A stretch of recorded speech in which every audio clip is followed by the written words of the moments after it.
काय जा यावर्षी भावाला राखी बांधला जात नाही काय? काय हो, काय करू? गेल्या वर्षी गेली तशीच परत आली, त्यानं राखी बांधून घेतली नाही माझ्याकडनं.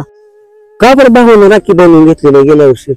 अहो, हाकसोड पत्रावर सही मागतय आणि मी ती दिली नाही म्हणून घेतली नाही.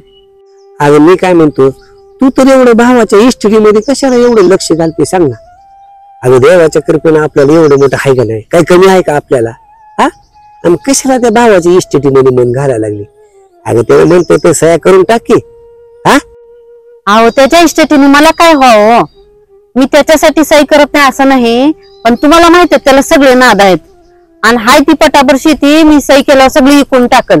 आणि पोरांचं काय हो, हाय त्या भाड्यावर तर शिक्षण होतंय पोरांचं, आणि म्हणून मी सही करत नाही.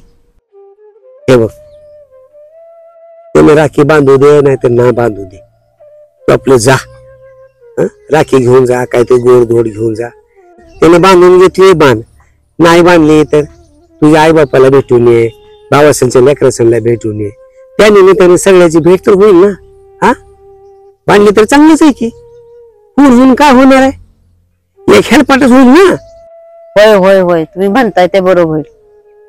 जाते आणि सगळ्यांना भेटून येतील, तेवढाच हेलपाटा आणि सगळ्याला भेटल्याचा आनंद तरी त्याने घेऊ दे न घेऊ दे.